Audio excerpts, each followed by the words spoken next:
Reprise effective des cours après plus d'une semaine de pause. C'est le constat fait ce lundi 19 avril 2023 dans les établissements scolaires que nous avons visités. Selon les responsables de ces écoles, tout se déroule bien. Ça se passe très bien. Les élèves sont là, les enseignants sont là, le programme continue. Il est bien vrai qu'ils ne sont pas en totalité là, mais la plupart sont là, les professeurs sont là et ils assurent leurs cours comme cela se doit. Il faut commencer aussitôt afin de préparer les élèves aux examens, aux différents examens et aux compositions finales de l'année. C'est la dernière ligne droite pour l'année scolaire 2022-2023, que ce soit au primaire ou au secondaire, dans l'enseignement général comme technique. Le temps restant est relativement court quant aux différents examens de fin d'année. On leur a dit d'ailleurs que c'est déjà arrivé. Dans 8 semaines, ils sont au BPC chez moi. Et il va falloir qu'ils oublient les activités parallèles, qu'ils se concentrent vraiment sur les études. Aujourd'hui, personne n'a le BPC, personne n'a échoué. Tout le monde doit se mettre dans la balance, doit se mettre au travail pour que tout le monde ait le BPC. Tout le monde peut réussir. Donc, qu'ils redoublent d'efforts, même ceux qui ne travaillent pas bien, ça peut aller pour tout le monde. Pour les ceux-là qui font les compositions, c'est exactement la même chose parce que vers le troisième trimestre, ceux-là qui ont la moyenne au premier et deuxième trimestre ne commencent pas à baisser le bras. Alors que c'est au troisième trimestre qu'on doit montrer qu'on a maîtrisé la classe. On leur a dit qu'il faut continuer à faire l'effort pour qu'à la fin, on soit victorieux. Je suis en train de passer dans les classes pour leur donner les derniers réglages. Parce que chez nous, en enseignement technique, déjà le lundi 24, nous commençons avec les examens, les compositions régionales du deuxième semestre anticipées. Donc vous voyez que vraiment, il n'y a plus à s'amuser, il n'y a plus de temps à perdre. On se prépare déjà parce que, comme on le dit toujours, les examens se préparent dès le premier jour. Donc il ne faut pas se dire que c'est la rentrée. Donc dès aujourd'hui, on commence déjà la révision pour la composition qui d'ici fin mai aura sûrement lieu. Moi, mes congés étaient occupés, je n'avais pas pris de congé. En quelque sorte, je me suis occupée à travailler parce que je suis en cas d'examen. Je ne me sens pas encore totalement prête, mais bon, je fais le maximum pour être bien en forme avant l'examen. Déjà le 30 mai commence le probatoire. Selon le calendrier des examens, suivra le CEPD du 13 au 15 juin, le BEPC du 20 au 23 juin, ensuite le Bac 2 du 26 au 30 juin. Les examens CFA et BT se dérouleront respectivement du 4 au 9 septembre et du 25 juin au 1er septembre. Quant au CAP, il est prévu du 12 au 17 juin 2023.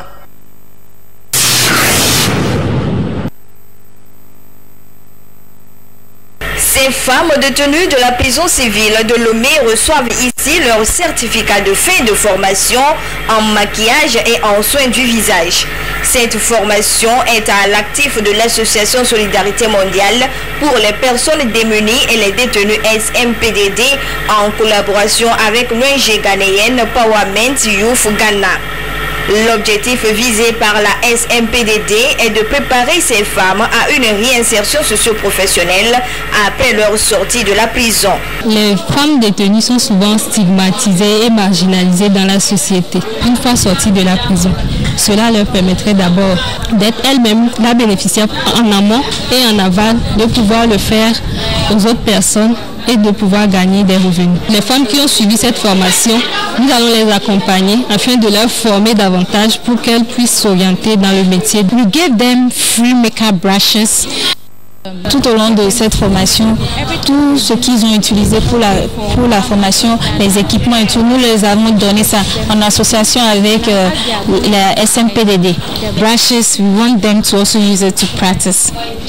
La cérémonie de remise de certificats s'est déroulée en présence des responsables de l'administration pénitentiaire et de l'ambassadeur du Ghana au Togo.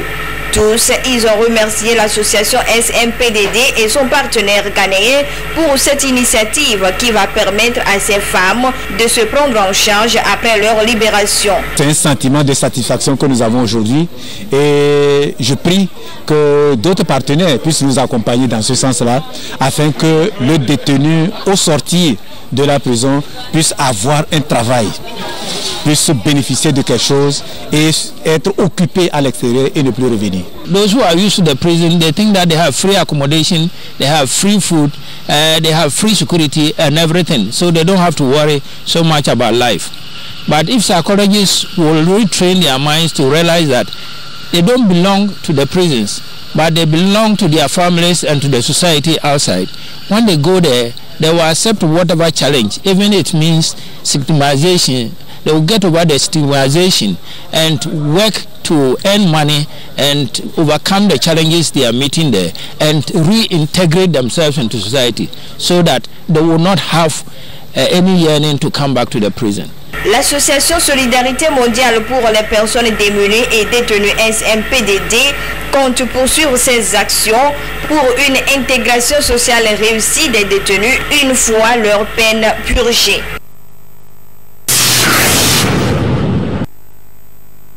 Entrepreneuriat, activités génératrices de revenus, apprentissage sont entre autres des initiatives prises en faveur des ex-détenus afin d'assurer leur réinsertion socio-professionnelle. Cette politique de réinsertion vise à accompagner ces derniers à avoir une vie après la prison. C'est très important la réinsertion des ex-détenus. Cela les aide à pouvoir s'insérer facilement dans la société et à être aussi des acteurs de développement de notre société. Les détenus qui sortent et qui ont un besoin en hébergement pour un temps court ou un temps un peu long, ces détenus font la demande où ils sont assistés avant d'accéder ou d'intégrer encore la société d'une manière encore plus adéquate. Et ça dépend du profil de chaque personne, de ce que chaque personne veut faire. Il y a différents types d'activités. L'idée est de lutter contre la pauvreté et d'éviter la récidive. Et pour atteindre les objectifs, des défis majeurs sont à relever. Il y a toujours des difficultés et je pense qu'à notre niveau, nous avons besoin de plus de financement pour aborder encore d'une meilleure manière ce travail-là. Appuyer la société civile que nous sommes, les associations que nous sommes et nous intervenons dans ce domaine, nous appuyer et l'appui financier, appui technique et je pense que ça va beaucoup aider pour l'avancement de ce travail. Pour une réelle réinsertion, le gouvernement est appuyé par les acteurs de la société civile. Des réflexions et des actions se poursuivent afin d'accompagner les ex-détenus à sortir de la précarité et à être des vrais acteurs de développement.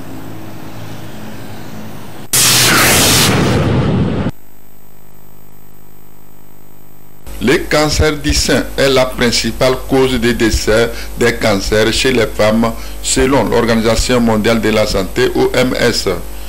Selon la même institution onusienne, 2,3 millions de femmes sont atteintes du cancer du sein avec plus de 685 000 décès en 2020. Certaines femmes atteintes de cette pathologie ont été opérées avec amputation des seins. Aujourd'hui, avec l'évolution de la médecine moderne, ces seins peuvent être reconstruits. Mais de quelle manière? Dans la reconstruction mammaire, eh bien, on va, avec les tissus de la femme, lui reconstruire donc son sein qu'elle a perdu. Tout ce qui est reconstruction mammaire chez les femmes qui ont perdu un sein à la suite du cancer du sein. Donc la chirurgie plastique et esthétique mammaire va intervenir pour reconstruire le sein qui a été ôté à la femme à la suite de son cancer. Les domaines d'intervention, donc cette spécialité, la chirurgie plastique et esthétique mammaire permet d'améliorer l'apparence des seins dans leur morphologie. L'hypertrophie mammaire, c'est le volume excessif des seins chez la femme.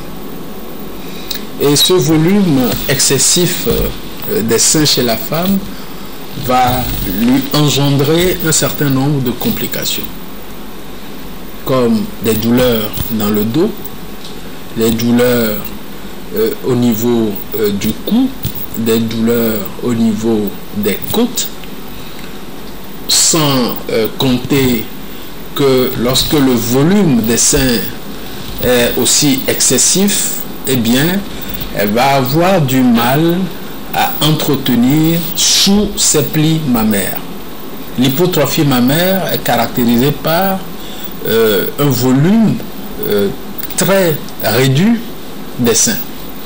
Et la femme qui souffre de l'hypotrophie mammaire, elle a quasiment une poitrine plate comme celle d'un homme, et elle va également souffrir de beaucoup de complexes, n'ayant pas un volume adapté de sein par rapport à sa morphologie. Section sur laquelle la chirurgie plastique et esthétique mammaire va agir aussi, c'est ce que nous appelons la ptose mammaire ou l'affaissement des seins. C'est les seins qui sont tombés complètement. La gynécomastie, c'est le développement des seins chez l'homme. Donc il y a des hommes qui poussent des seins comme une femme, et ils sont également complexés par cet état de choses. Ils auront des difficultés à s'habiller. La bonne pratique pour corriger les troubles dont nous avons parlé, c'est la chirurgie. Selon les estimations de l'OMS, le nombre de décès liés au cancer du sein devra passer de 857 000 par an à 1,4 million d'ici 2030. Ces chiffres inquiètent, d'où la nécessité d'adopter des comportements visant à prévenir les cancers des seins. De ce fait, les femmes sont invitées à faire le dépistage régulier du cancer des seins.